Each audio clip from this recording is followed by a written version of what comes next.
So good afternoon, everyone. Thanks for coming to the CRISP Partners Meeting. It's November 16th, 2023. I appreciate everybody being here today. My name's John Thompson, and I'm the CRISP Director. I work at the Catskill Center.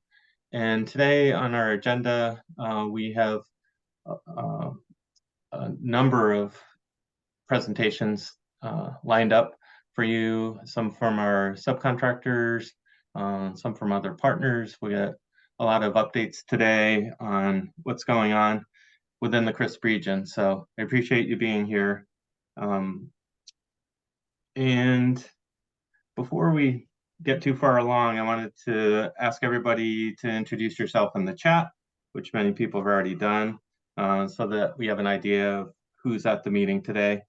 And just a reminder to please mute your line because feedback and background noise can interfere with other people who are speaking.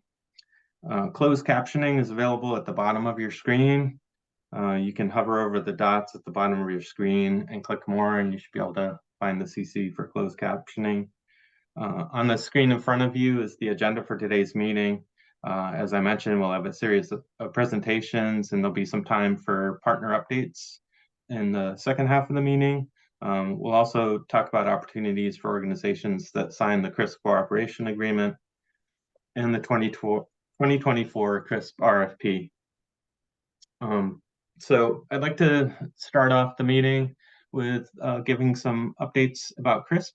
And the most exciting news is that we have a new staff member, and that's Alexa Tamburello. And I'd like to give Alexa the opportunity to introduce herself. She's the Volunteer and Outreach Coordinator for CRISP in the Catskill Center. So Alexa, if you want to unmute yourself and give a brief introduction, say hello. Hi, everyone. I'm Alexa. I started at the Catskill Center a little over a month ago now. I studied environmental science at SUNY Oneonta and worked all over, but most recently working in communications for advocacy organizations. And I'm looking forward to working with you all. Thanks, Alexa. We're really excited to have you here. And I think that Alexa will do some great things with our volunteer programs, both in CRISP and at the Catskill Center. So I wanted to give a brief overview of the new findings of invasives and some of our management successes that we've shown this year. For some of our successes, our terrestrial team continues to successfully manage giant hogweed and mile-a-minute, 2 CRISP Tier 2 species. The size of managed hogweed sites has decreased by 78% since last year, and the size of managed mile-a-minute sites has decreased by 52% since last year. So it's great work by our terrestrial strike team. And our aquatic strike team has been working on doing baseline surveys and monitoring of high-risk water bodies this summer. They found a new invasive species in the CRISP region, brittle naiad, which is not unexpected since it occurs in the surrounding prisms. European frogbit, a Tier 2 species, was found at a new site in Summit Lake, and we now have 2 source populations of frogbit in the watershed of Otsego Lake. The aquatic strike team managed to survey a combined 3,568 acres of lakes and ponds and 30 miles of rivers and creeks. In 2023, the aquatic strike team also managed 184 acres for water chestnut over 9 sites. 2 sites were recent introductions, and 2 to 3 plants were removed, while 3 sites were down to no detection by the end of the summer. The CRISP aquatic strike team also managed a total of 46 acres of frogbit at 3 sites and 1/2 acre of yellow floating heart at 1 site. And this summer, we've been working to establish invasive species prevention zones, which we talked about in the last few meetings. This is a new strategy for management that we're implementing to protect areas of high conservation value that support rare species, rare natural communities, and have high connectivity while having few or no invasive species. We've located 22 potential ISPC sites for consideration, and we've covered 2,350 acres of the Catskills. We have completed surveys of 1,740 acres of these properties.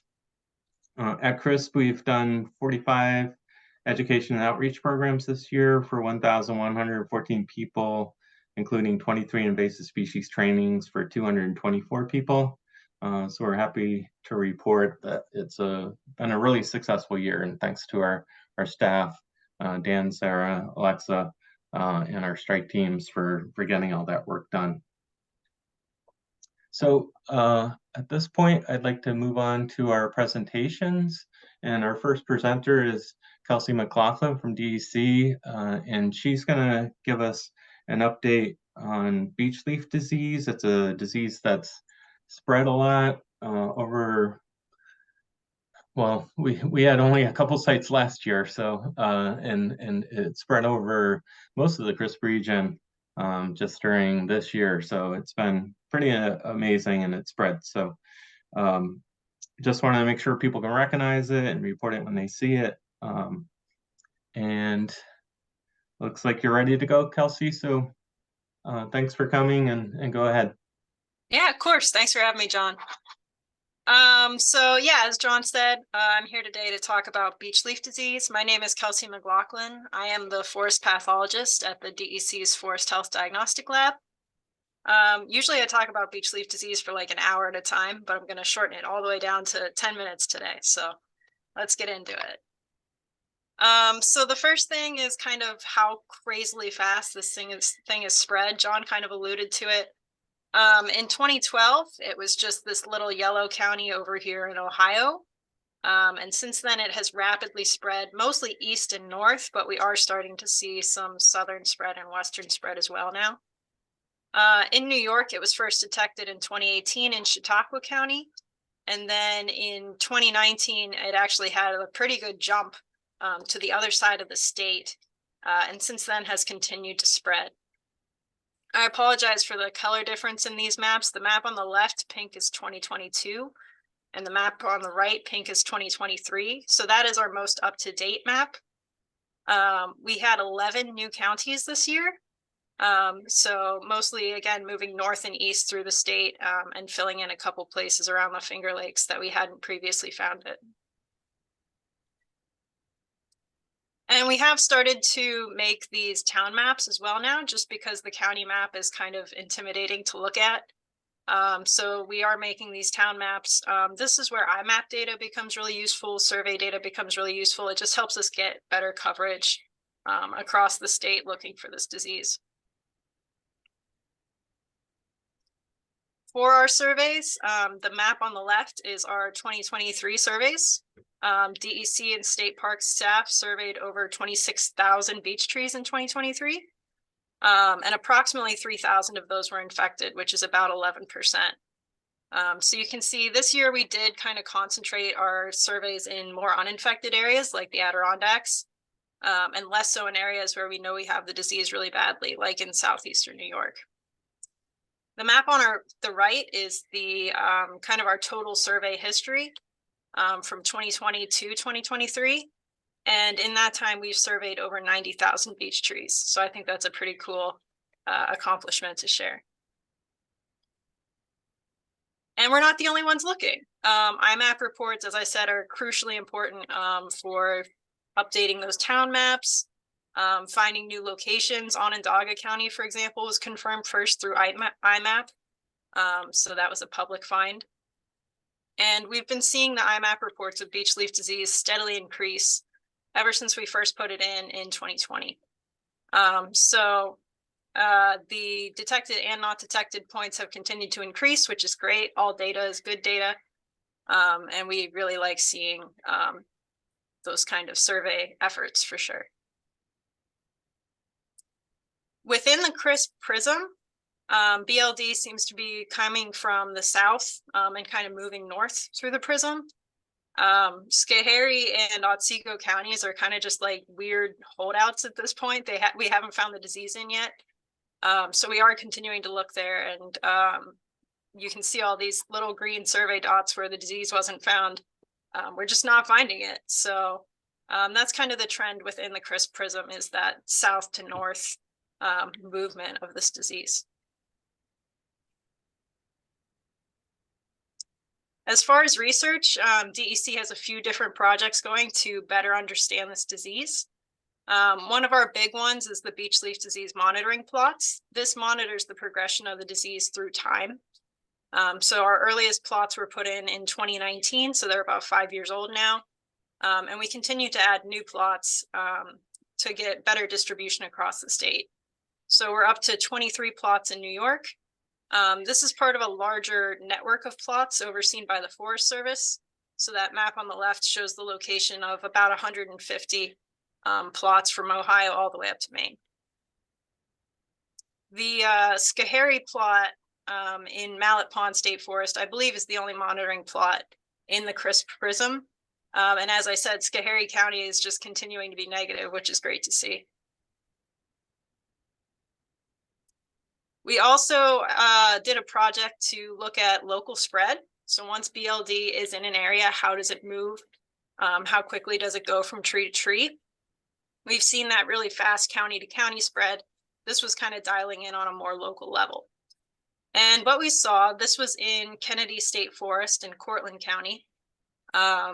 We saw the first year it was about 1 acre, and then the following year it jumped up to about 4 acres, and then suddenly it jumped up to 15 acres.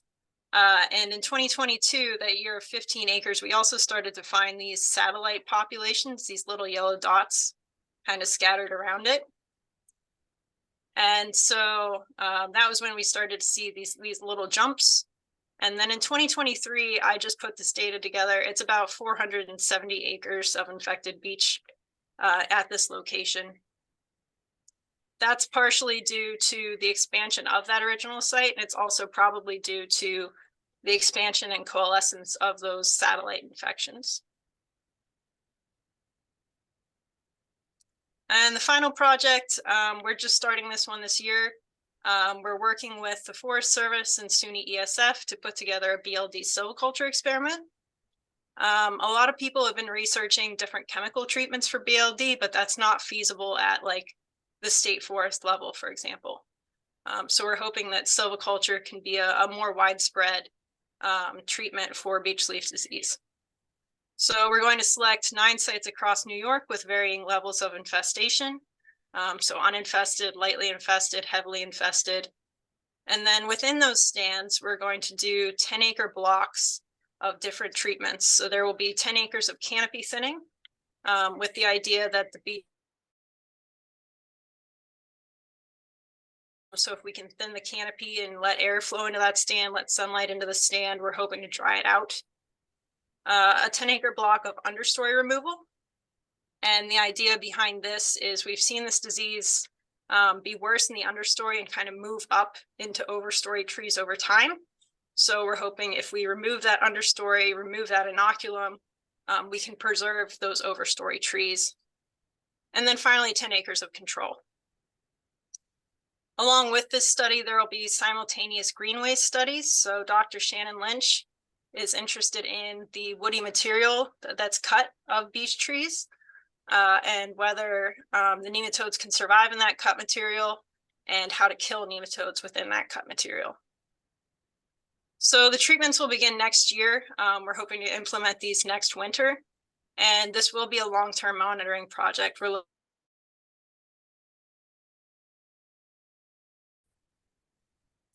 And that's all I have. Thank you so much for your time. Great, thanks, Kelsey. For people's knowledge, I'm looking at inviting Kelsey back for our next partners meeting, which will be probably like the first week of March. We do have a couple minutes. If anyone has any quick questions, they could either unmute themselves or enter them in the chat. And just for time's sake, if people enter things in the chat while somebody's speaking, then it might give you a better chance of getting your question answered. Does anyone have any questions? I have a question. This is Catherine Scalder from Southern Water District in Delaware County. Okay. I just want to know, yeah, thank you, John. I want to know if you also look at beech bark disease and if those two things are related or coincide. Yeah, so it's a good question. We do, whenever we, those beech leaf disease monitoring plots that I talked about, we do look at beech bark disease data in those plots as well. Sorry, I'm losing my slide here. There we go. So we do look at beech bark disease severity, and the statisticians at the Forest Service are kind of looking to see if there's any intersection between the severity of those diseases. So far, it doesn't seem like, it's not like every tree that has beech bark disease gets beech leaf disease. They seem separate.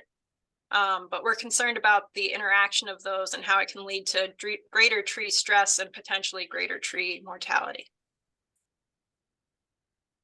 Thanks. And I guess there's one more follow-up. Have you found trees that are resistant to either of these?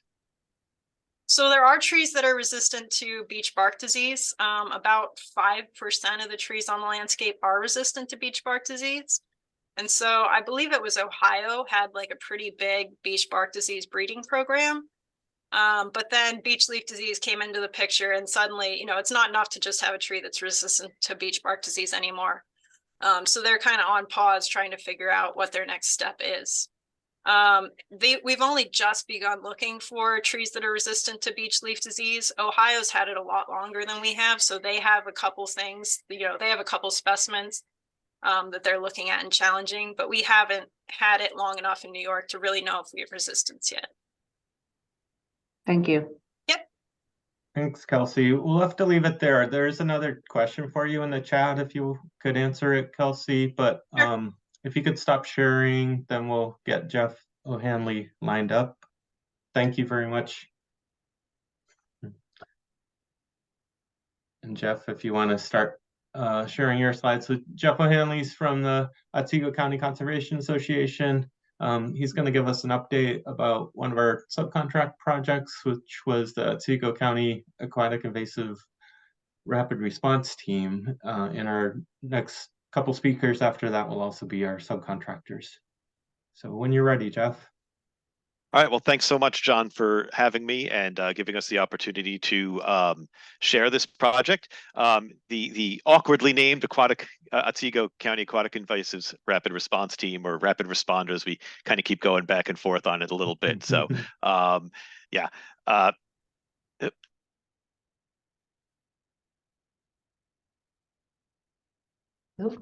Jeff, you muted yourself. Thank you. It's always something, right? Just quick background on OCCA. We're a private nonprofit environmental organization. We promote the appreciation and sustainable use of our region's natural resources. And we were founded in 1968 by a group of citizens who were primarily concerned with sustainable forestry issues. Anybody who works in the nonprofit field knows that mission creep is real. And before long, we were involved in things like recycling and solid waste issues, Otsego Lake and water quality issues, environmental education, and more. We've always been an organization that's been very responsive to the needs of the community, as well as the interests of board and staff members. Our primary program areas now are divided into three large areas, such as conservation, which includes the invasive species programs, energy, we're doing a lot with climate smart communities and clean energy, and then education, I always say, is part of everything we do. We have some specific education programs, but if we're out pulling frog bit, we're educating people about it. So again, it's pretty much part of everything that we do. So I did a little delving. Like, probably the invasive species that we've been most involved with for years is water chestnut. The first instance I found is 40 years ago in the newsletter going out to members, beware of water chestnut, which was becoming more and more of a nuisance in New York. One of the things that an organization like ours does is to kind of get involved, and we worked with folks at the SUNY Oneonta Biological Field Station in the 80s and 90s to organize regular water chestnut days out on Otsego Lake, where we'd try to get as many people out as possible on a single day, boats, kayaks, canoes, or probably just walking around the shore looking for water chestnut. Good news is I don't think we ever found it on Otsego Lake in those times, but if you look for something, sooner or later you're going to find it. It turned up in Goodyear Lake. It was called to our attention around 2005. And as you can see from the picture, it had obviously been there for a while. It covered several acres of an area of the lake known as the stump lot. So again, what does an organization like ours do? We get involved, and we worked with the Goodyear Lake Association and the field station and some others.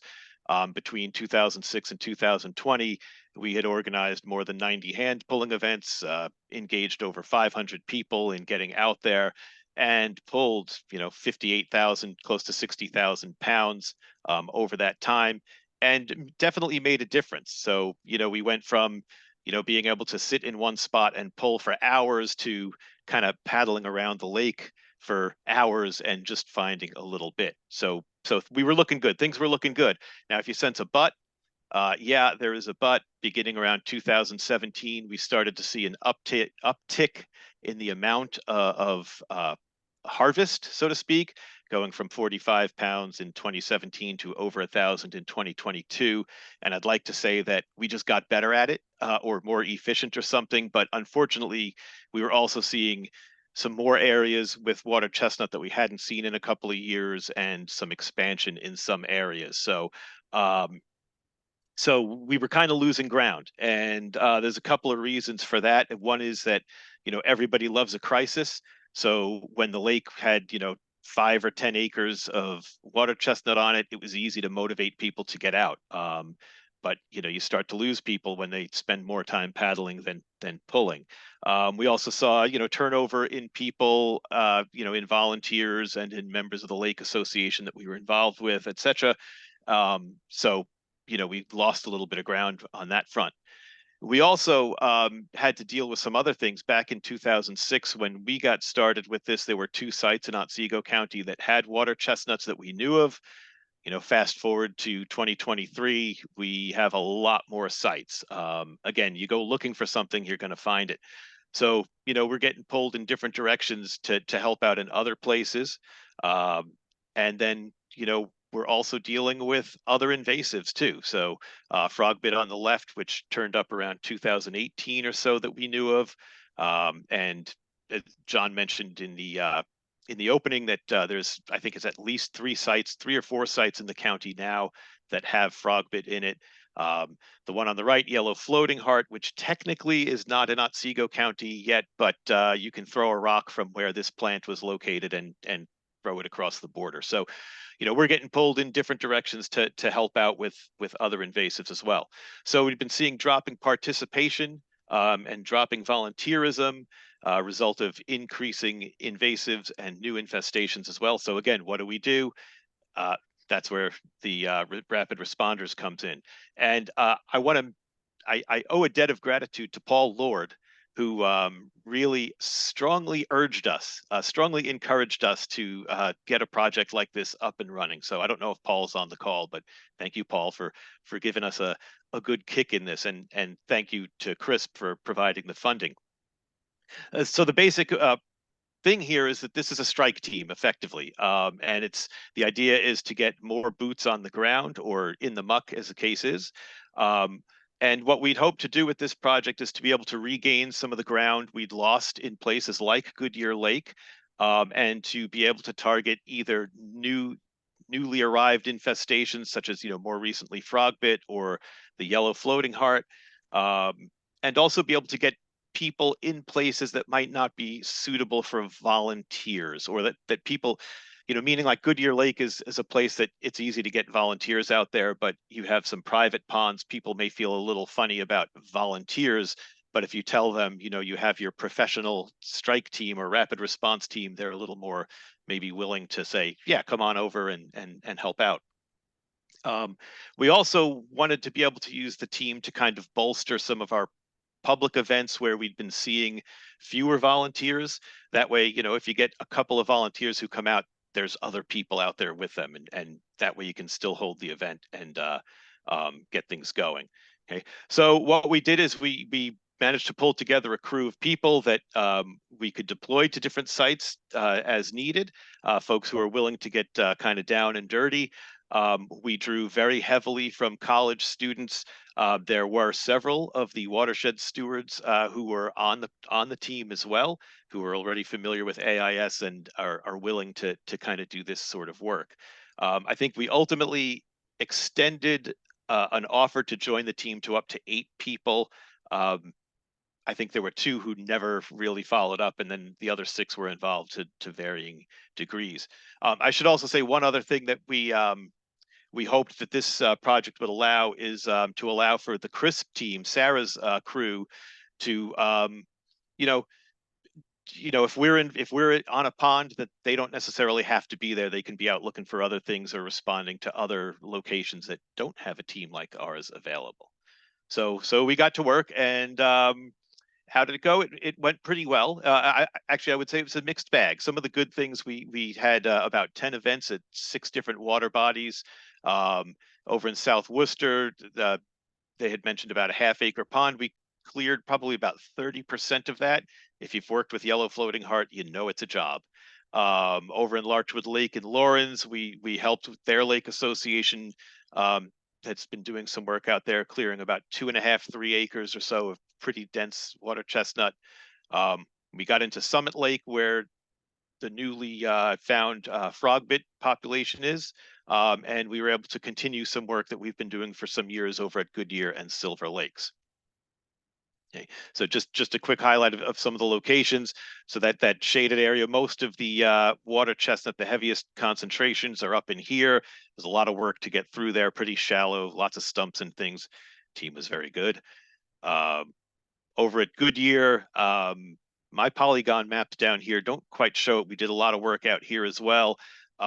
We were blessed with some high water this year, so the team was really able to get in some areas that the water chestnut had been kind of running rampant in a little bit because we couldn't get to it over the last 3 or 4 years. So we had some really big days down there. And of course, the pond over in South Worcester, this little pond up here, pretty much the entire thing has yellow floating heart throughout. We were able to work through about, like I said, about 1/3 of the pond or so. So, okay. So there was definitely some good things that we had this year. We were able to get the team out and do control work in about 30 acres or so of water bodies. Okay, resulting in removal of thousands of pounds of AIS, and we unfortunately were not really able to weigh anything this year. We had some issues with that, so we don't have a super accurate number, but I would say thousands is probably pretty good. Okay, and we definitely did get the team out and work with volunteers. Again, our volunteer participation was sort of up and down this year, but there were some days, pre-scheduled events at, Goodyear Lake, for example, where the team was able to come out and kind of supplement our volunteer efforts as well. And I would add that we had a lot of coordination with Sarah and the CRISP team. I think thinking forward, it might be a case where they can do, more of the eyes, tell us where things are, such as with the Summit Lake, kind of saying, hey, we found this here, and being able to get some members of the team in there. Yeah, so that was a really important part of the project, was being able to work very closely with them. Some of the not so good is I confess we got a late start due to some administrative issues. So, we had wanted to hit the ground running in by the beginning of June, and we were actually not able to really get going until July. So we kind of lost a good chunk of the season. There were also scheduling issues, and these are on me. One of the things, our team members were mostly full-time or near full-time employed in other jobs. And so I probably spent too much time trying to figure out, okay, what day can I get the most people out there? And that resulted in a little confusion for people, I think, sometimes. Okay. And there was some inconsistent participation, which is partly a result of the schedule, but also partly the result, I think, of having people, as I said, who are already working full-time jobs and suddenly discovering that, oh, Tuesday is really the only day I can take my car to the shop, or I really need to get, to the doctor on this day. Or in some cases, maybe people just saying, I've worked 5 days this week already. I just don't feel like doing it again. So we did have a little bit of an issue with that at different times. Okay, but the folks who did show up, they were very good. They really worked well. Okay. So thinking in terms of the future, this is a project that we are looking for funding to continue going forward. Some things that I would like to do, my plans for it, assuming we get funding, is to start sooner. Again, starting by June 1st, having a team in place from June through the end of August is the ideal. Okay, consistent regular days.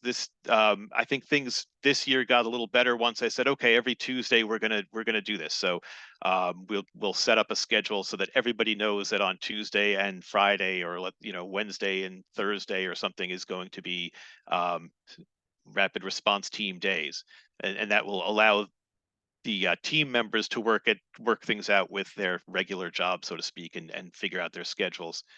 Okay. And overhire, that's a good one.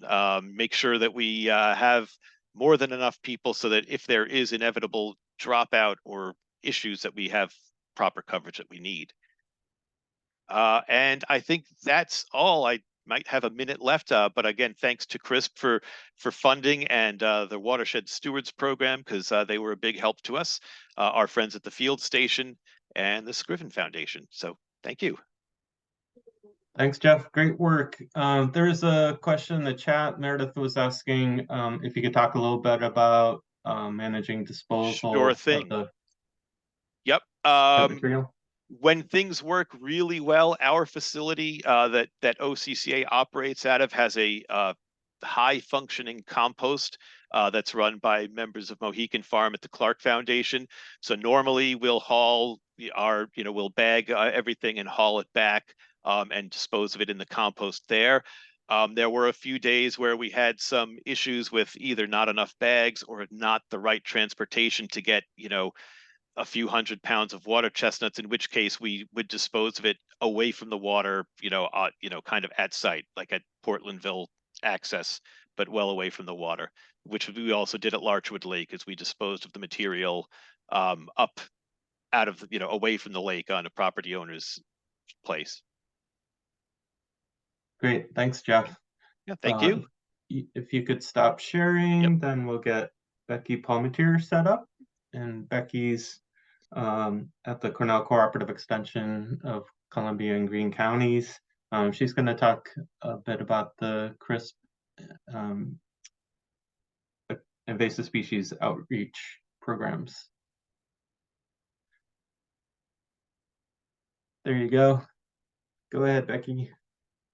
Oh, you were in presenter mode and it dropped out. I had to get out to unmute myself, so sorry about that. Okay. Yeah.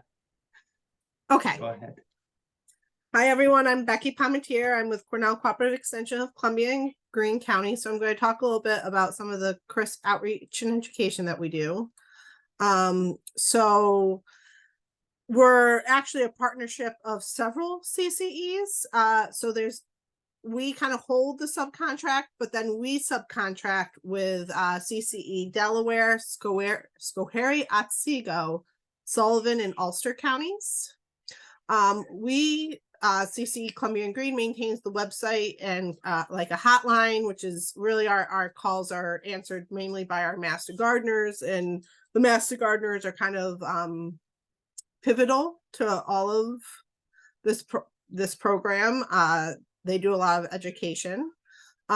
We also do the educational workshops. All the partnering CCEs do some type of workshop. Like I said, oftentimes by the master gardeners.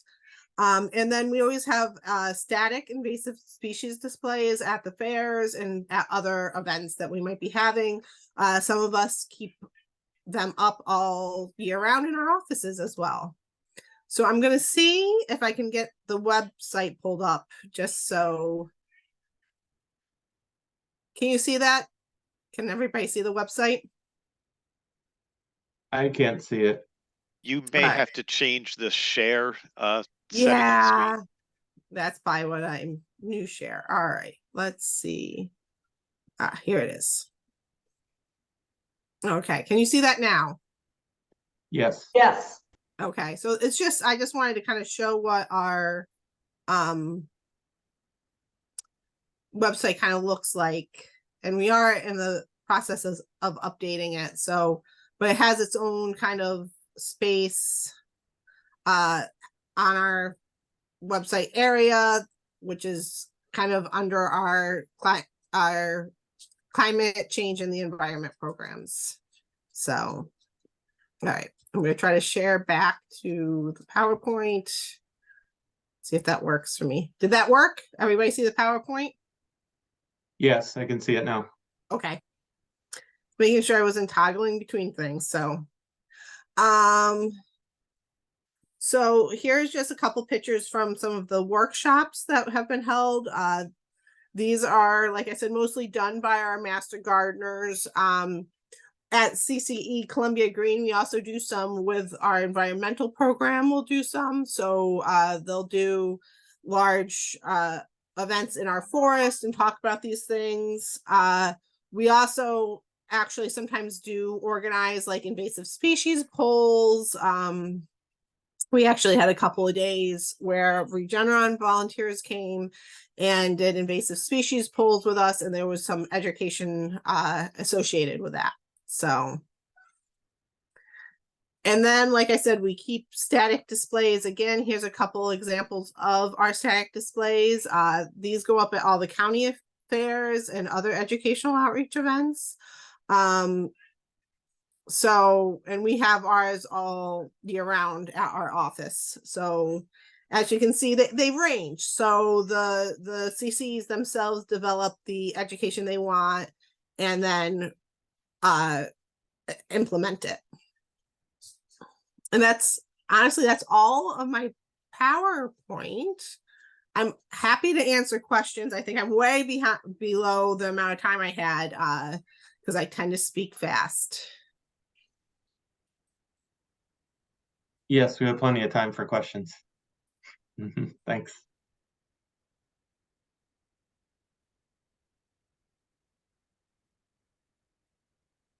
Does anyone have any questions? And you can unmute yourself if you want to ask it. John, is there anything more you wanted me to kind of cover? I think that was great.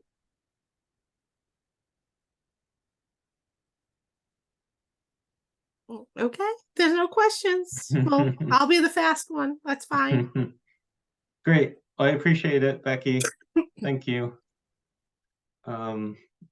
So our next and final subcontractor we have is the Conedaraga Lake AIS Prevention Boat Inspection Program. And I think we're going to start, well, I think we're going to have Matt and Ryan tag team, right? You got it.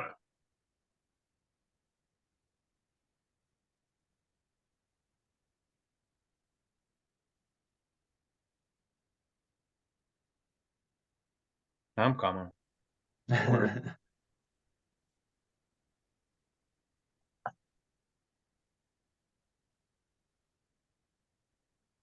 Oops.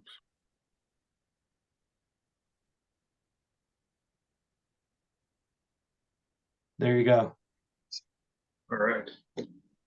I'm Matt. Matt Dombrowski. I'm the president of Canedaraga Lake Improvement Association. I'm going to hand it off shortly to Ryan, who was actually president before me. And after his time as president, he really zeroed in on directing the steward program that he largely helped start.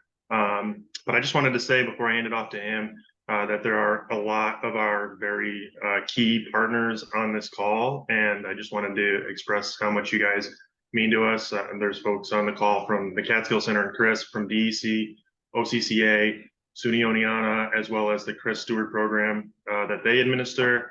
And every year, you guys are instrumental in CLIA's success and really have been for the last 10 years or so. And, you know, I really appreciate your time and your efforts, and we couldn't do it without you. So thank you very much. And I'll hand off to Ryan. Great. And Matt hit on exactly one of the things I want to focus today. I certainly don't need to tell the people in this call how to run an inspection program. But what I do want to share a little bit is about our experience trying to run it two different ways. And the big difference between when I ran the organization and when Matt ran the organization is the amount of partners. And that should be a good lesson for everybody. And the moral of the story that I probably don't have to tell anybody here is don't try to do this stuff on your own, because it is difficult.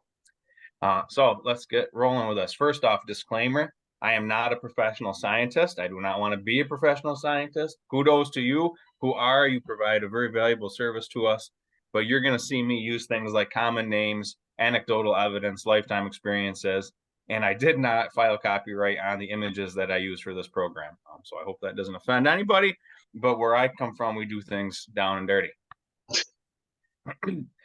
So our lake is, what I like to say, large enough to attract a lot of boat traffic. It's not a little pond. It gives boaters a full day of experience on the water, and it is small enough to attract a lot of boat traffic, meaning it's not a big dangerous lake like Oneida or anything like that. So we see thousands of boats come through our boat launch every single year. That is compounded by truly excellent fishing. I hate to publicize that. The recreation is top notch. Our waters are calm. They've been clean. They have a history of being clean. There's been good swimming, kayaking. There's a public beach. There's a thriving waterfowl hunting population. So the bottom line in all this is we have a lake that is very, very attractive to people. And I'm sure everybody here knows that creates a lot of problems. When I was a kid, the boat launch was just kind of a deeded access off a farmer's field that was just kind of publicly known that it could be used. And there was a little gravelly entrance, and a handful of people used it every year, and it was no big deal. But by the time the state came and made this really state-of-the-art facility, I don't think anybody was thinking about the implications that that would have into the future.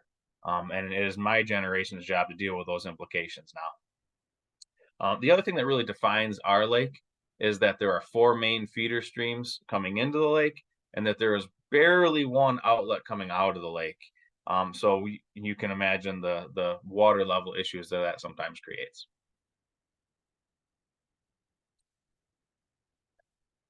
Another issue with our lake is that it really does have ideal conditions for any plant life, but particularly AIS that's looking for these great opportunities to grow.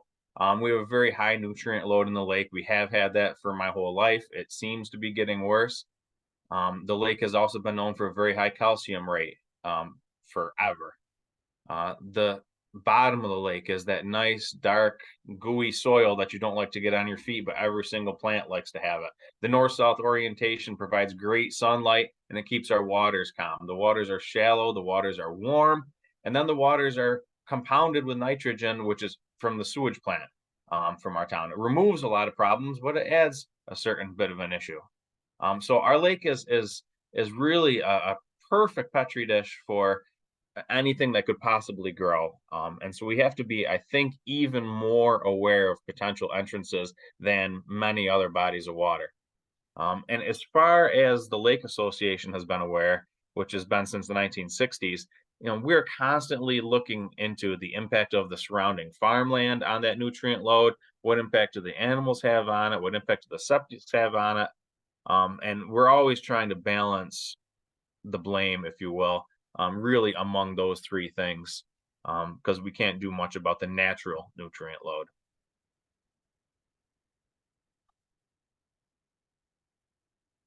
Canandaigua Lake was really AIS aware before it was cool. One of the first things that united our lake association were these giant carp netting parties in the 1970s. Carp were brought into our lake in the 1800s, actually, by some of the first immigrants to our area. And by the 1900s, they were so plentiful that they said you could walk from the shore to the island on their backs without getting your feet wet. Those anecdotes. And they would use farm tractors to haul them off of the shores during breeding seasons. There were so many. So Lake Association had been doing what they could to target them at the time. And then in 1990s, some of our real early predecessors of what we like to consider the modern era of the Lake Association installed some zebra mussel monitoring stations, which was several years before any were found in the lake. And I'm really proud of these steps, because if you can think of the grassroots nature of a small farm town organization, we don't have a huge talent pool. We don't have a huge funding pool. We had a bunch of, hometown guys who took it upon themselves to educate themselves as best as they could about these topics And then they moved on those things. And this is before this culture of AIS that we have now is fantastic. I mean, if anybody could build a lake today, that lake would be in amazing shape 50 years from now because you're going into it with the mindset. But the predecessors of our generation, they had to come up with this stuff kind of on their own. And I know these guys, and some of them are passed on now, and all of them are quite old, but they were so far ahead of their time that it really humbles me, and it really guides our lake association today. We're filling big footsteps from the people who started this project a long time ago, and I think we're doing a good job of it. But man, these guys who started it from nothing were sharp. So whether it is due to intentional application, like alewives probably used as bait, or the European carp used as a food source by early immigrants, or we have, perhaps waterfowl transportation, and we have that boat launch, which provides a huge amount of transportation. The lake is really getting bombarded by AIS threats, and we have been for a very long time. I'm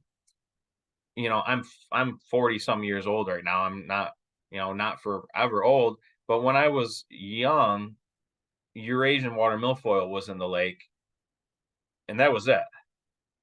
And now, stonewort dominates about 70% of the water less than 15 feet deep.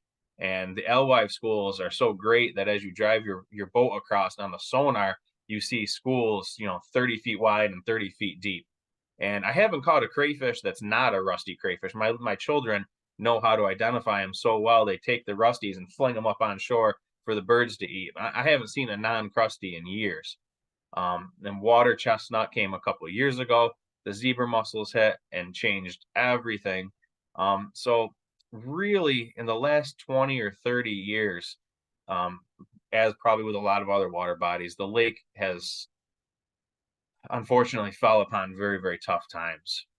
There's not much we can do about the whites. We're really focusing on these yellows right here. We know those invasives are right on the doorstep, and we're doing everything we can to keep them out of the water. Each one of them is probably a bigger game changer than any of the whites.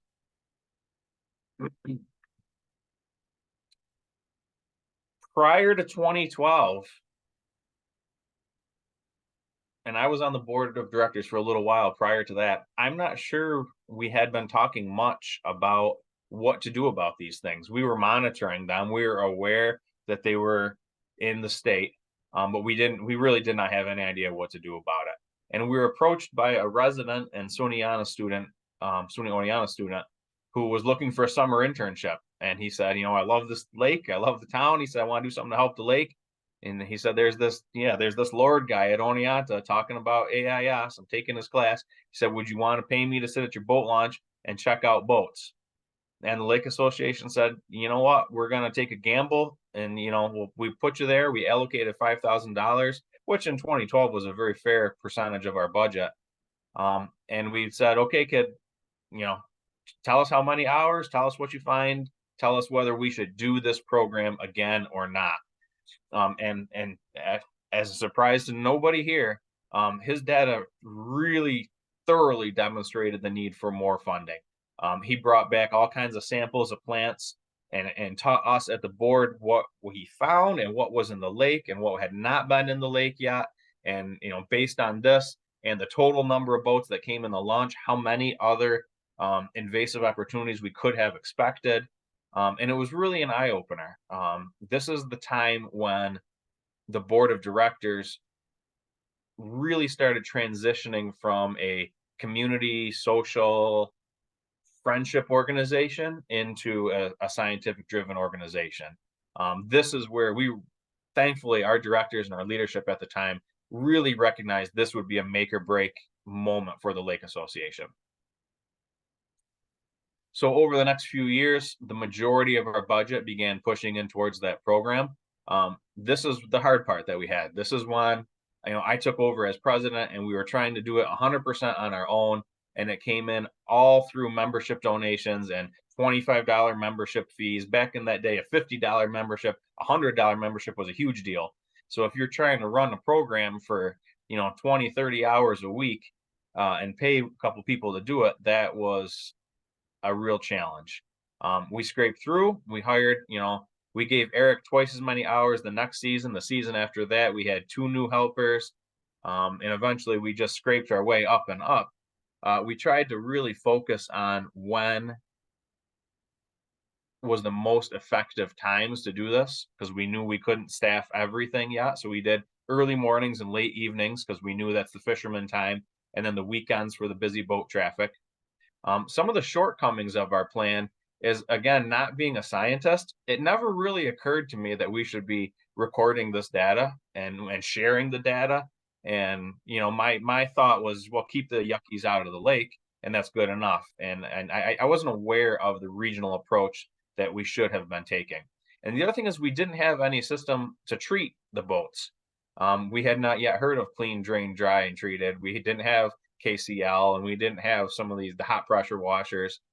So we were doing the best we could with what we had. A couple of years into that, we drafted a watershed management plan. We united 5 towns to approve the plan, and most of the towns even contributed towards our program. We got an AIS disposal station, not statement, funded and installed.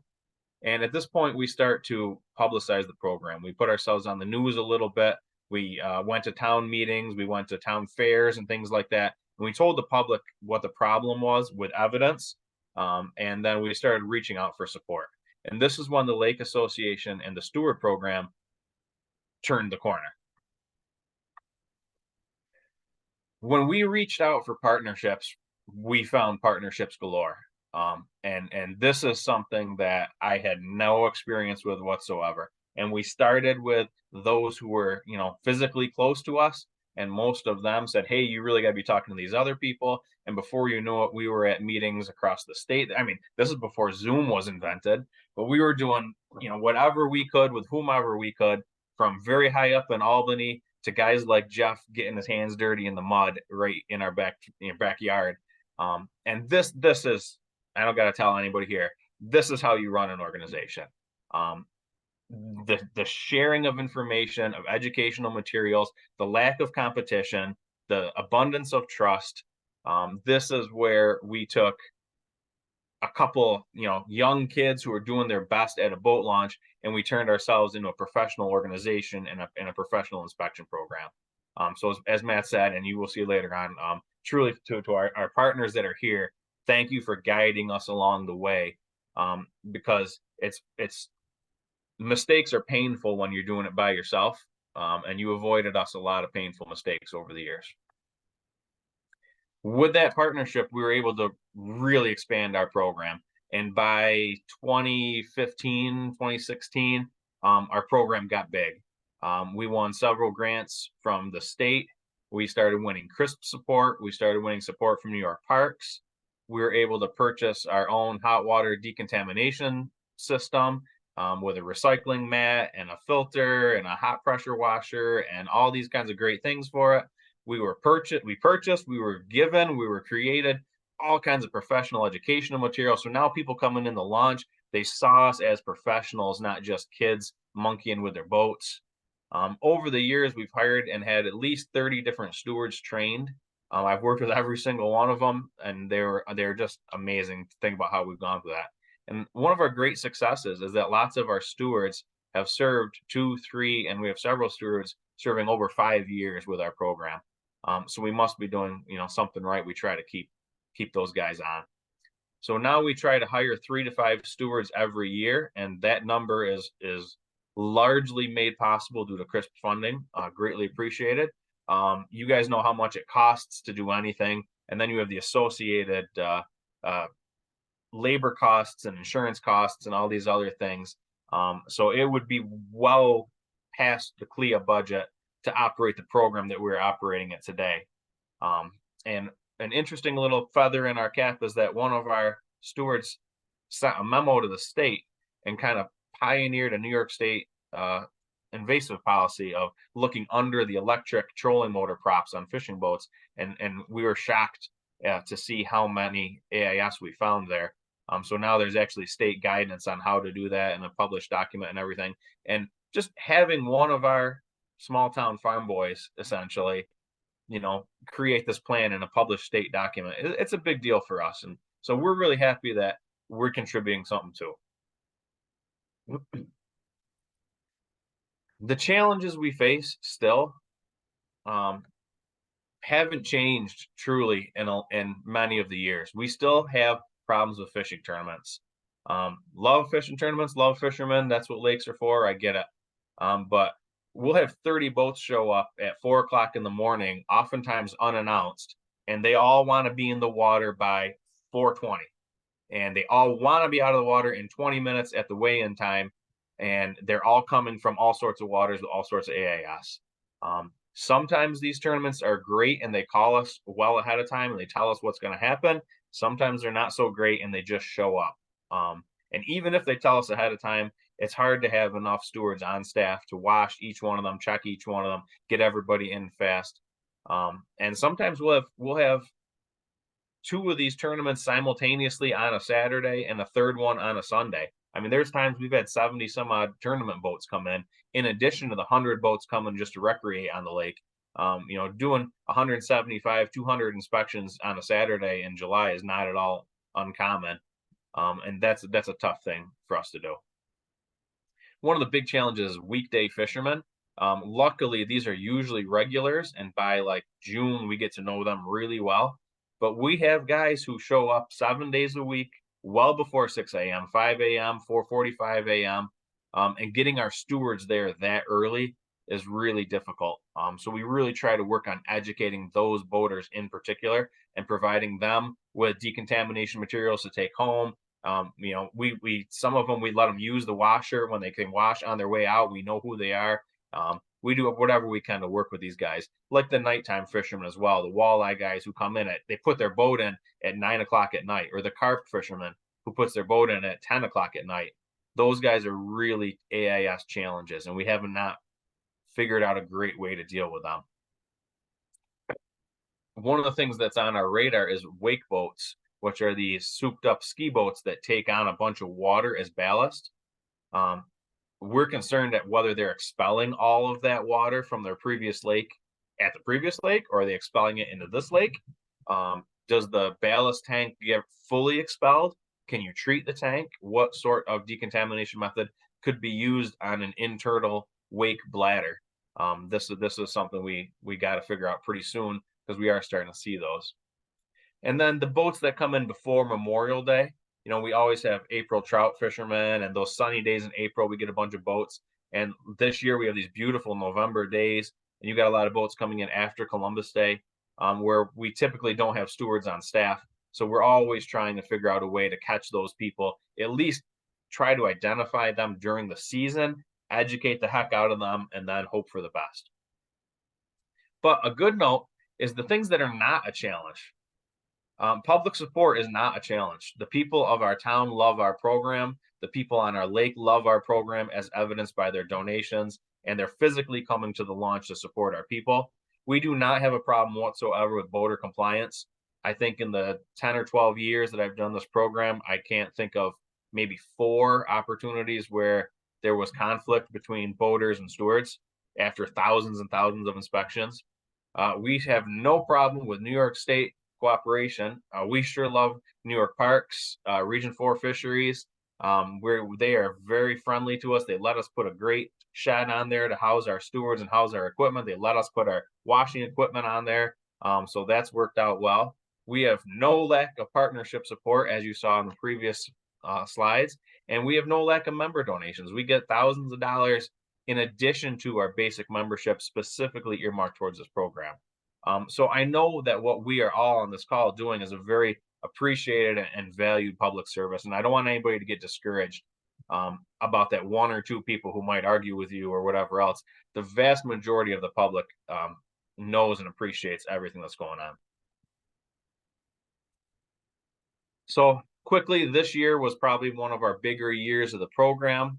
The Lake Association allocated more funding really than we have in quite a while. We tried to up it by hiring a lake manager, who would be a much more responsible role for not just the steward program, but lots of other lake issues. We hired multiple stewards this year. We coordinate our program with the CRISP WSP. So we oftentimes have our employees with their employees, which is great because there's role modeling there. There's tag team. One person could be inspecting a boat while the other could be talking to the owner. We have some doing incoming and some doing outgoing, some doing inspections, some doing the boat wash. So we've really had seamless cooperation with the CRISP WSP. This year, we're able to staff the launch from 6 a.m. to 7 p.m. Most days, almost every single day from Memorial Day through Columbus Day, which is a huge amount of time times a huge amount of hours, which costs a huge amount of money. Our inspectors have had thousands of interactions with boaters. We do both incoming inspections to protect our lake, and we do outgoing inspections to protect all of your lakes. We operate the hot water boat wash as often as possible. We work with Sony Oneonta Biological Field Station and CRISP to identify any possible samples. And the thing that I'm really usually the most proud of is that year after year, usually all of our employees ask me if they can come back next year. And that means a whole lot to me. Next year, we hope to expand on the water chestnut survey and harvesting that is done with the OCCA strike team. We hope to continue the CRISP strike team doing aquatic plant surveys. All right, we have lots of years of data that we're constantly comparing that, and the data, unfortunately, does not make me happy, but is really valuable. This year, we started a CLIA dive team. The Lake Association funded 2 divers to get trained, and next year we hope to fund 2 more, along with some professional divers from neighboring associations and some amateur divers that are already on our lake. And we're going to be constantly looking for quagga mussels, looking into milfoil harvesting, and doing some great public relations efforts, truly. And we're always looking for ways to extend our launch coverage into longer hours and later and earlier in the season. These are the things we always have to do better about. Lastly, a truly thorough and sincere thank you to the partners who took us from a couple of farm guys spending every penny that we had to a pretty professional organization with plans to get bigger and better. So, is there any questions that I can answer really quick?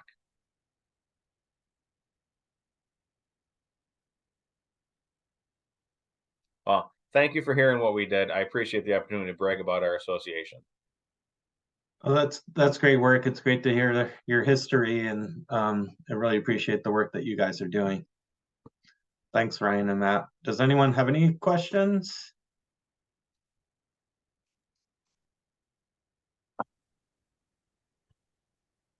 I think Ryan's gonna go because he has to go back to work, but I'm off, so I will be hanging out and staying. Okay, great. Thank you, Ryan. And our next speaker is also going to talk about boat inspections. It's Mary Keefe. She's with the CRISP Watershed Stewards Program. So Mary, if you want to go ahead and share your slides. Will do. Can everybody see them okay? Yes. All right. Thank you. Absolutely. Thank you. And I apologize ahead of time. The mailman might be coming, so the dogs might go a little crazy. So let me know if you need me to repeat anything. Sure. All righty. Well, I will jump right in. Hello, everybody. Thank you for having me. I am Mary Keefe. I am the Assistant Program Coordinator for CRISP WSP, and here's our 2023 season report. Let's see if it will let me. All right, there we go. So early season, we began to staff sites full or part-time. CLIA Steward started on May 6th, and CRISP Steward started on May 21st. The following weekend, we had the General Clinton Canoe Regatta, which is always our big intro weekend. And we had roughly 200 boats there. Out of those almost 200 boats, some are from out of state, some are from out of the country. We had 8 refusals for inspections, but overall, a high percentage of people let us inspect their boats. And we have a plan in place for next year, so there will be no refusals. Additionally, this year, especially at the start of the season, there were a bunch of fishing tournaments from different organizations. And at some of these, there was our portable power washer that we got to use this year. And we got to show people what it was, and a couple of boats were able to be disinfected by it before tournament started. I know Ryan talked about some fishermen. We all love them, but they do want to get in the water real quick and just get on their way, which of course we understand. But some of them did let us disinfect their boats before, which is great, or some had already disinfected their boats prior. But it was nice to use that and show it to other members of the community. And additionally, this year, we, as you can see in the picture to the right here, we have self-service cleaning stations that we introduced at several of our sites. And sometimes our stewards would still be at a site for a day, but we also implemented these at sites where a steward wasn't there all the time. So we have our main poster board here with examples of different AIS and the different solutions with KCl, bleach and water, and apple cider vinegar. And then we also have a few buckets for decontamination solutions and spray bottles and fresh towels. And what was really cool is that at some of the sites, some people, when our team leaders went to check on them, people had used them and replenished them themselves, like changing out the water for the KCl. Or other times our team leaders came to replenish it and they were able to talk with members of the public and tell them like, hey, this is what we do, this is what this is, and help inspire them to start cleaning their boats. So we're really excited about this step, and we're definitely going to be doing it next year. And just to round out the early season, we did our Bashakil European Tropic Poll in July, and we were able to get a substantial amount out of a couple different launch points. Moving on to mid-season, we focused a lot on education and outreach this summer. Across the month, we did a few community partner trainings again this year, which covered 31 people, and that included a lake stakeholder, some community members, Springfield employees, National Park Service in Delaware. And it was really great to just meet some new people and see people we've met before, and we just had a bunch of fun going through those days. Additionally, we had stewards staff county fairs this year. We focused on the Otsego and Delaware fairs. Across 6 days at Otsego County Fair, our stewards encountered over 250 people. And for Delaware, roughly 250 people over 3 days. And at the fairs, we utilized team leader promos. Brandon Guerrero made one for hydrilla. Carrie Minisale made one for quagga versus zebra mussels. We had Trey Lambrage make one for snakeheads, and then Leanne Brush made one for carp. And it was a don't lose your carp, and we pushed that one heavily at the county fair so people don't dump their goldfish into the water, which has almost happened before. And a lot of people really liked them and wanted to take them home, so we'll definitely be using them next year. And additionally, we also, just to try and meet some new people, stopped at Delhi Fair on the Square and farmers markets. And we also had some kayak cleaning demos for different groups. And to the right, you can see here is one of the paddling events we had this summer. And actually, that group reached out to us, and I hope that they will do that next year because it was a really great event to try and meet new people and tell them like, hey, here's what we do. Towards the end of the season, we were looking back, as Jeff already talked about, the Rapid Response Strike Team with OCCA. Here in the middle is a picture of some of our stewards, and I think one of Sarah's strike team or another OCCA member. Our stewards that went had a lot of fun getting more hands-on experience and just learning more of that side versus staying at the boat launch. And this year we ended launch staffing on September 4th. Up in the right, you can see Steve, one of our community favorites over here in Cooperstown, good old reliable. But even after launch staffing ended on September 4th, we still did some SUNY Oneonta events with tabling. There was a sustainable development goals tabling, and we also did some job fairs. And down here is me and team leader Leanne Brush. We did a presentation at the Upper Delaware Council the other month, which was really great. And they asked a lot of questions, which is even more exciting when you're talking with a bunch of folks.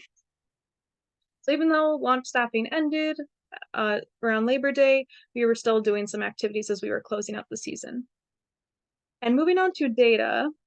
So from May to September, I'm actually going to finish the data review tonight, but so far with this data set, 16% of people had not seen a steward before.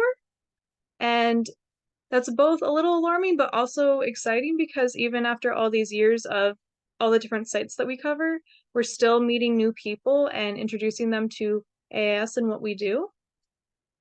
So it's good to see that like we have a good baseline, 80% of people who are familiar with us or CLIA stewards or OCCA are the people who do invasive species work. And then we're still reaching new folks. So that was encouraging to see. For our area, for watercraft type, we typically see a lot of kayaks and motorboats. Those are usually the two most prominent types of watercraft, followed by canoes, stand-up paddleboards, personal watercraft, rowboats. But this year as well, we had a lot more tubes and inflatable or cloth kayaks. And those numbers are not represented in this pie chart. There's not a category for them on the data, but we've been seeing a lot more tubes and kayak and those inflatable kayaks the past few years. And I just wanted to include this picture here because we are concerned. So this was snapped down in Sullivan or Delaware County. Paul Lord and I were visiting a steward for the day, so that's me and our steward in the back, and Paul was talking to the boater here about his cloth kayak, and we've just been seeing a lot more of them and inflatable ones, and it's really great because more people are getting out on the water, they're getting excited about nature, and that can obviously be like, hey, here's what we do, and make that connection. But with quick, easy boats like this, we're worried about their ability to dry fully. And we think that this is going to be a major challenge in the next few years for our stewards of just trying to say, hey, clean, drain, treat, yes, but also make sure things are fully dry before you move on to the next site. So I just wanted to include that in there because, again, we've just been seeing more of them. But moving on, for activity, again, pretty standard for coastal region. Mainly recreation, followed by fishing, and seeing that new segment of fishing tournaments is really great for data review, and then just a little bit of commercial and/or maintenance. And then for AIS prevention methods, the most common types, which is pretty standard again, is dried boats and washing boats. And then the none category does look concerning. Some of those nuns responses were because people often do visit the same water bodies. So they usually just tell us like, hey, I bring my boat here all the time. I remember times I'd worked at Candarego, there was one boat called Dirty Shirley, and she only ever went to that water body. So that does help, but even with the concern of people who don't commit to one water body, there's still, as we can see across this table here, numerous different methods that people are using, whether it's a drained live well, disposed of bait, they visit a decon station. Like, people are still using other methods, if not several. I remember talking to some boaters and some were taking at least 2 to 5, and I was like, yes, this is great. Awesome, we love to see it. And if anyone is curious, the other category, some people used car washes. Others used a mix of potassium chloride and bleach. Others were using apple cider vinegar on the ropes and seats in their kayak or canoe. Others were like flushing out the engine for jet skis overwintering. So even though obviously there's still that issue of tackling first encounters and just telling people, hey, here's the one thing you can do to help, or here are a couple things you can do to help, there's still many people who are helping us currently and doing their part, which is really, really heartwarming and nice to see and hear. And just to wrap it up, we have some pictures of our season. So on the left is, again, one of our stewards at the Delaware County Fair. A lot of people we've seen have been trying to get their kids into fishing, so it's great to be at those fairs because kids are there and we're just able to help introduce that message of AIS and what people can do to help and maybe get them interested in nature at an early age. All right, and the next picture is from our Bashakill poll where our stewards are working hard, getting in those nooks and crannies to try and find the frog bit. Third picture is from the Otsego County Fair, and again, kids and families, and we utilized the DEC coloring book and Leanne, her coloring book that she made this past year. Those have been great ways to let people know, like, hey, we have stewards, here are a couple different programs, here's what we do, and get them involved and get the kids interested, and that always helps with the parents. And then over here, the last one is me and Shannon Hornan in Sullivan County. Just visited her for the afternoon, and we were waiting for some boaters to come see us.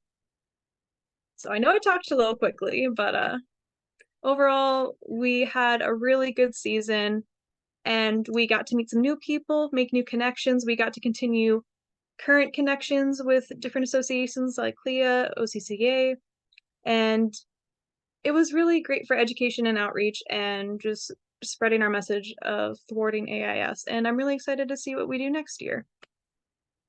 Any other questions? Thank you, Mary. That was great. Yeah, we have a little time for some questions if people have them.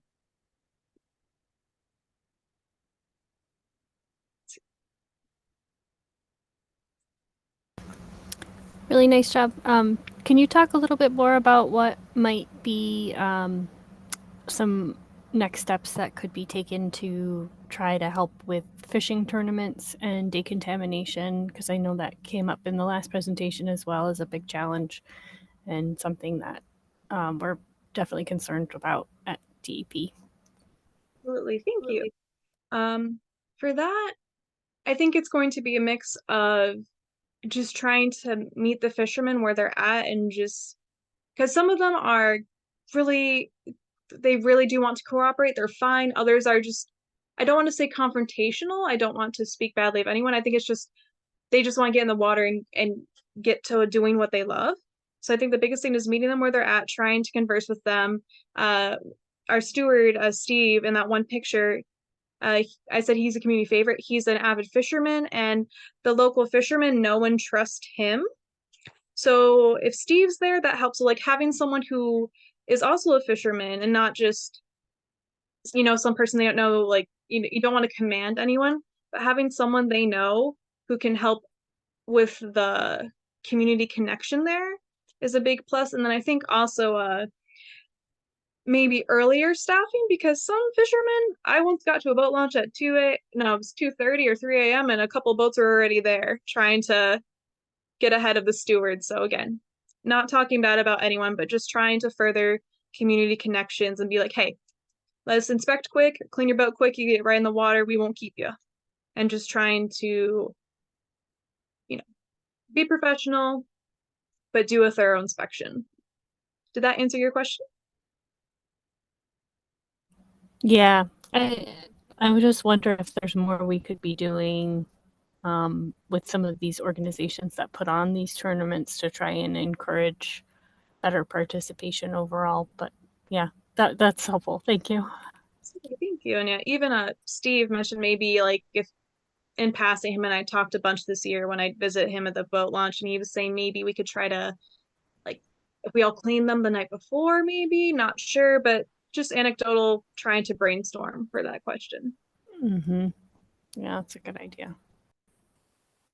I think we did have some success, Mary, in the last year with the Susquehanna Bass Association, with the help of you guys and the Biological Field Station and our other partners, because we had that issue last year where they had a big tournament around Labor Day, and some of the boaters were really horribly mannered, and we all made a big stink to the Bass Association. And the Bass Association, to their credit, and maybe this is something that the caller can kind of leverage, but to their credit, they kind of afterwards made it known within their ranks that that conduct was conduct and unbecoming of a member of their association and participant in their tournaments. And then this year, the same organization, when they ran their big tournament, we had a lot more compliance. I think you'd agree, Mary. So something to think about, maybe just direct communication with the heads, I'd say. Absolutely. Thank you, Matt. That's a good point. Tom Algier has a question. Has his hand raised? Tom? You need to unmute yourself. I have to double unmute myself. Sorry. Yeah. I was unmuted on the phone, but not on the Zoom. So I don't usually chime in on aquatic stuff, but it just occurred to me. I mean, the people entering these tournaments are very competitive.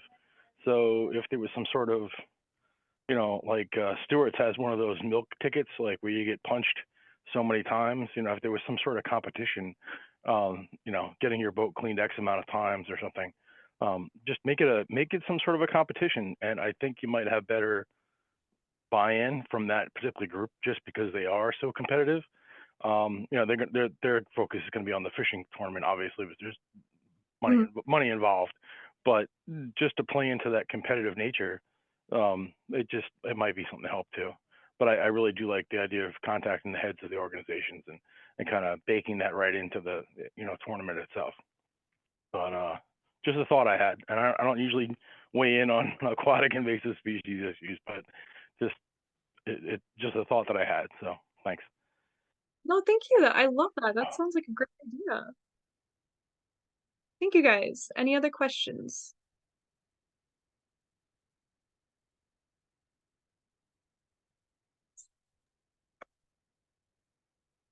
Can't see the full grid, so if anyone has any other questions, please let me know in the chat. I don't want to take up too much time, John.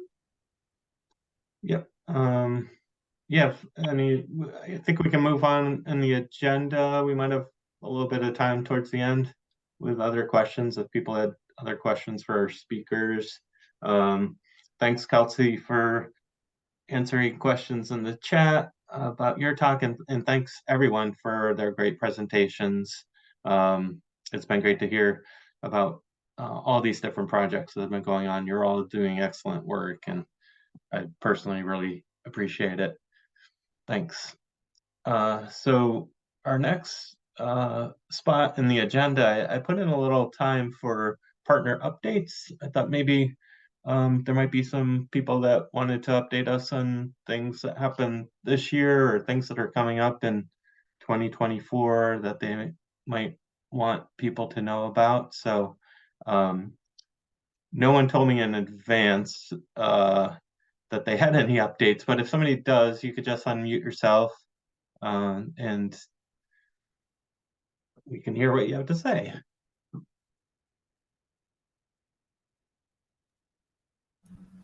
Hey, John, go ahead. Sorry, Meredith, it's Colleen Lutz from the IMAP Invasives team. I do have a few updates.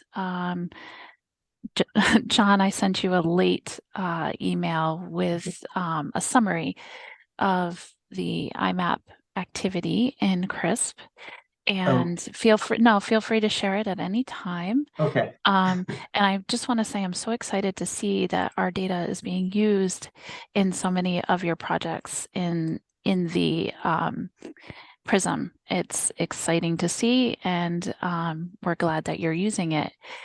So I can go over our quick little snapshot here of 2023 to date.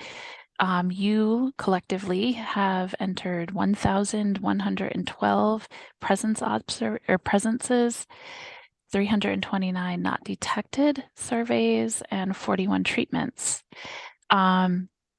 which is pretty awesome. And I have a few updates and information to let you know about. We are pleased to present an management outcomes viewer. And in the document that John will probably share with you, there's a link to this analysis that one of our graduate students worked on. And basically the product combines data into management sites based on treatment records and analyzes pre and post treatment data on the target invasive. While our analysis showed that 70% of treatments across the state, so this is broader than CRISP, have not been followed up on, there are approximately 3,000 records which do have sufficient pre and post data. And overall, we're seeing positive results, meaning that the management action has translated into containment or suppression of the target invasive. So feel free to check that out. It's pretty exciting. Recently, IMAP has just done some updates to our filter tool in which you can actually toggle on and off layers, map layers, when you're filtering. So it just makes it a little easier to do that. So if you like to use that tool, you'll see some new functionality. And of course, if you see issues or have questions, feel free to reach out to us. And I have a few important dates. On the 29th of November, we're having a confirming workshop, and this is good because we're hoping that you can have your data to us submitted to IMAP, or in the case of some of our specialized apps like IMA and SAS Pro, that it's labeled as okay to be uploaded into IMAP by December 1st, so that we can include it in the annual summary and PRISM report.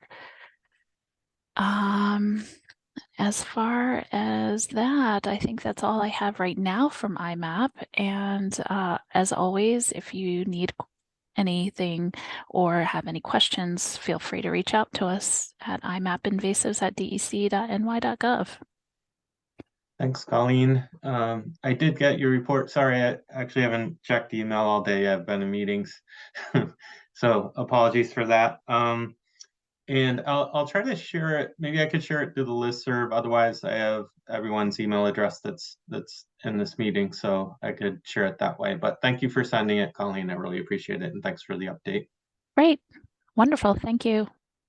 Yeah, give our regards to Meg. I hear that she's retiring, and congratulate her on her retirement and the great career that she's had. I will do so. Thank you. Thanks. Meredith wanted to say something. Just a quick update on our Hypena opulenta release that we did out in Delaware County this year. This is the biocontrol moth for control of pale and black swallowwort. We worked with Cornell to follow a monitoring protocol for the site and did a contained release within a cage. The release was not super successful this year. We did a pupa release, and we had one emerge as an adult moth, the loneliest moth in the world. So it was unable to reproduce in the cage, and many of the pupa appeared to have a fungal pathogen that had infected them. So we lost quite a few and didn't see any more emergence. So our plan for next year is to continue at that site and do an additional release, and other prisms were able to successfully release adults that were shipped from the lab in New Jersey. And so our plan will be to release adult moths next year. And I know, John, I think you also did a release as well. Did you have a similar experience? Yeah, exactly. Yeah, everything died. So yeah, hopefully it would be great if we could get adults and that they could be more successful. Yeah, but we'll keep you posted. But we do have budget for this coming year to order additional moths. Great. Thanks, Meredith. Anything else? Did you have anything else, Meredith? I think that's all I can share at this point. Okay, great. Thanks. Thanks. Stephen Pearson is the next person I have raising his hand. Hello, John. Hi, Chris Prism. Thanks so much for putting this meeting on today. I just wanted to provide a quick update on northern snakehead in the Delaware Basin. This past summer, we continued to monitor northern snakehead in the Bashakill WMA and the surrounding Delaware and Hudson Canal. We did not, we believe snakehead are still contained within the Delaware Basin. We didn't really find any positive environmental DNA hits within the canal. Along the same line, just this past week, a fish barrier was completed on the Delaware and Hudson Canal, which we hope will contain northern snakehead within the Delaware Basin and prevent its spread into the Hudson. further upstream in the Delaware Basin and in the main stem of the Delaware River, Region 4 fisheries did capture a few northern snakehead earlier this summer. Otherwise, we've had no other reports of snakehead from the main stem of the Delaware, no angler captured fish from the Bashakill. So we think they're still present in the main stem of the Delaware, but not in high abundance. Thank you. Thanks, Stephen. That's some good news there. Appreciate that. Next person I have is Tom Elgeier. Go ahead, Tom.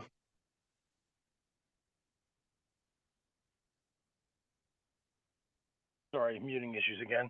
Yep, got it. I just sorry. I just want to give a quick SLF spotted lanternfly update. So it has been reported, and Chris, I just wanted to mention that the location in Albany County, which is outside of Crisp, kind of spilled over into Greene County, which was the area around Ravenna. There's also a population of Manans, both of those pretty close to Greene County, but the location in Ravenna extends down into Greene County, as well as multiple confirmed SLF populations or sightings in Delaware, Ulster, and Sullivan County, as well as further down in the Hudson Valley there. So most of the counties in Crisp now have some population, not the entire county, but at least some population of spotted lanternfly, unfortunately. Just want to update everybody on that. So that's all I really had. Thank you. Sorry for the bad news. Oh, well, thanks for the update. It's always good to get an update, Tom. Mary. Sorry to jump in. I couldn't figure out how to raise the hand. Continuing off what Tom said, Leanne Brush, she's been a long-term resident in Sullivan County by Narrowsburg, and there's been spotted lanternflies that she and other community members have found down there. So, hate to continue the bad news, but just wanted to share. Thanks. Stephen, did you have something else, or did you just not put your hand down? Stephen Pearson. Yeah, John, I just didn't put my hand down. I'll take it down. Sarah Coney. Yeah, sorry. I actually had a question for Stephen. Now that the fish barrier is in place, is that also, are we worried about round goby coming from the Hudson into the Delaware by the canal as well? Is that effective for them? It's a good question. Yeah, the barrier itself would probably prevent round goby. The mesh size is approximately, I think it's a 1/4 inch.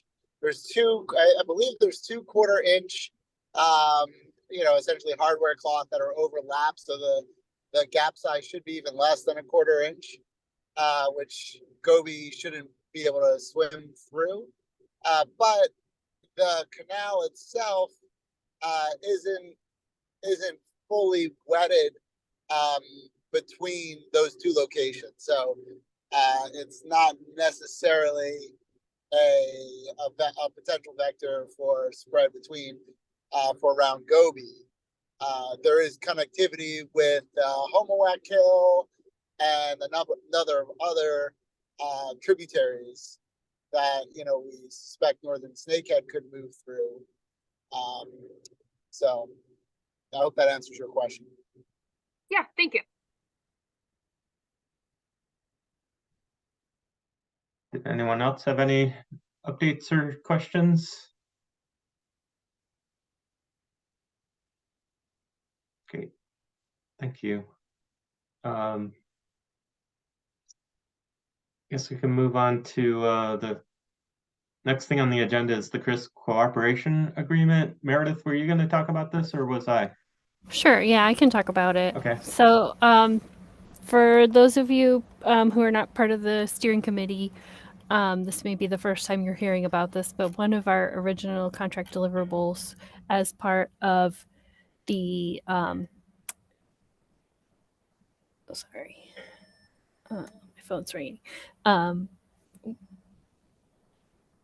just hung up on somebody. So one of our original contract agreements with the DEC was to develop a partnership agreement. We've had a lot of back and forth between various attorneys from various agencies, and have established what we're calling a cooperation agreement, because partnership agreement is a technical legal term and not exactly what we were going for. So we have a cooperation agreement that partners can sign on to essentially agree to support CRISP and work collaboratively. Oh gosh, I don't know how to mute my phone. Work collaboratively to support efforts to protect biodiversity and ecosystem services through invasive species management.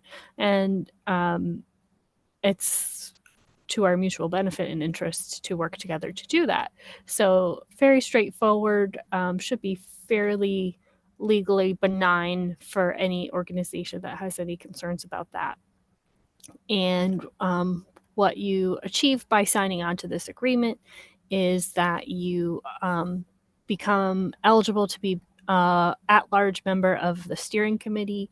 There's 2 to 4 organizations that serve as at-large members, in addition to several state agencies and other groups that are permanent steering committee members. And the other benefit of signing on is that you become eligible for additional points in the RFP subcontract requests. So if you are to apply for a project, you would have additional points given to you to your proposal as a partner. And you are also agreeing to attending a minimum of 2 partner meetings a year.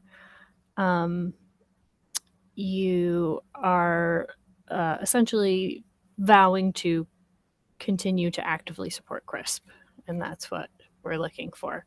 So this agreement, we have a number of groups that have already signed on. John will be sending it out to everyone, or a link to it on the website will be sent around to everyone. We encourage you to take this to your signatory for your organization, or if you are an individual, you can sign on as an individual and send it back in and become a more active partner in CRISP. Did I cover all of it, John? I think you did. You did a really thorough job. Thank you. Okay. All right. Does anyone have any questions?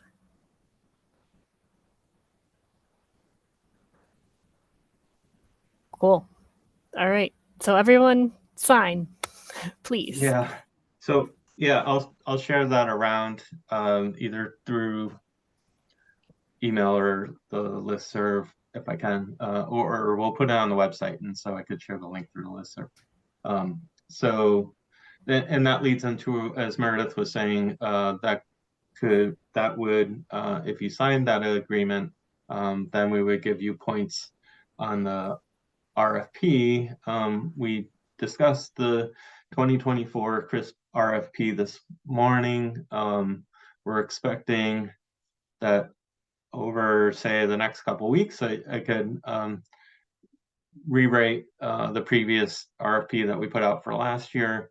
I do realize that some organizations, some of our subcontractors that spoke today, that they've also applied for similar funding from DEC. So we wanted to wait, extend the deadline for submittal of our RFP proposals for CRISP until after the DEC had announced their proposals, so that there isn't somebody's not applying for the same project in both, and that it would mess up one,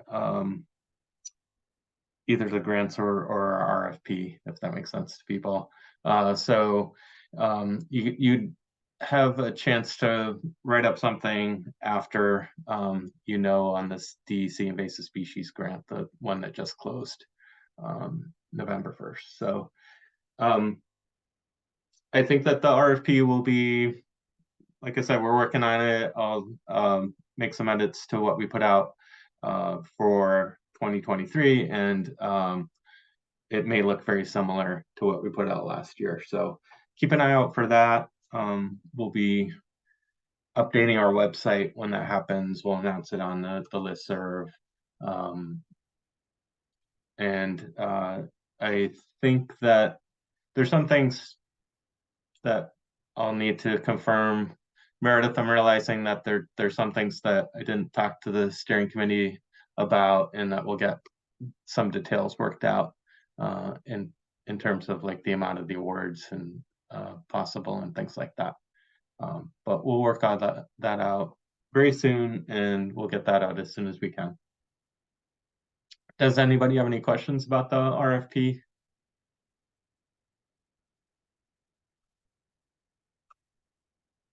Not hearing any questions.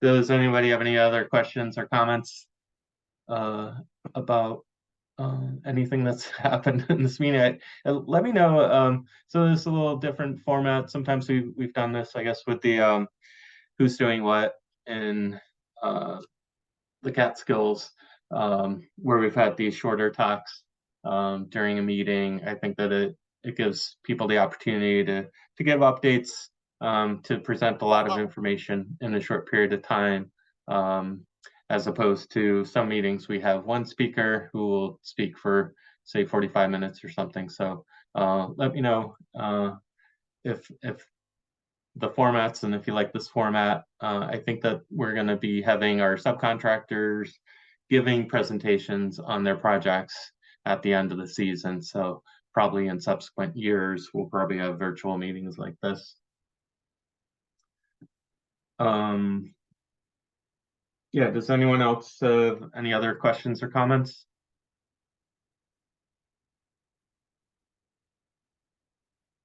If not, I think our next, oh, Meredith, were you going to say something? Real quick, this recording will be posted on the website for folks to share if someone missed it.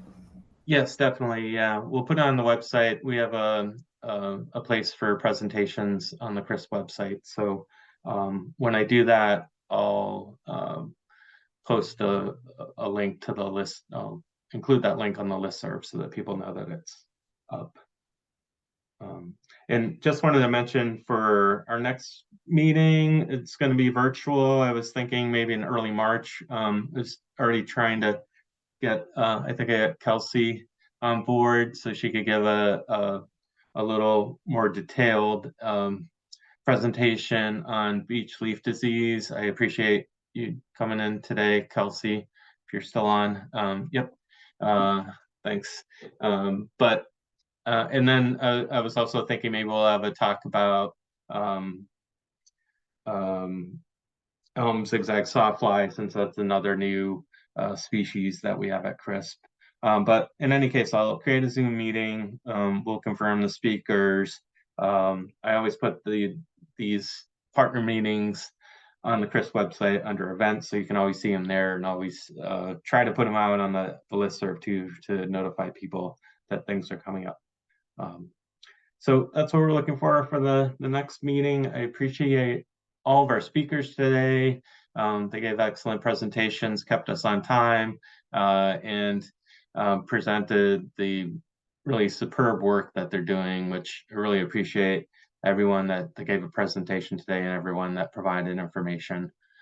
So thank you for coming today, and we hope that you have nice holidays, and hopefully I'll talk to you soon. And otherwise, we'll see you in March at our next meeting. Thanks, everybody. Thanks, John. Have a good one. Thanks a lot. Really appreciate the opportunity, and great to hear from everybody. Bye. Thank you, guys. So much.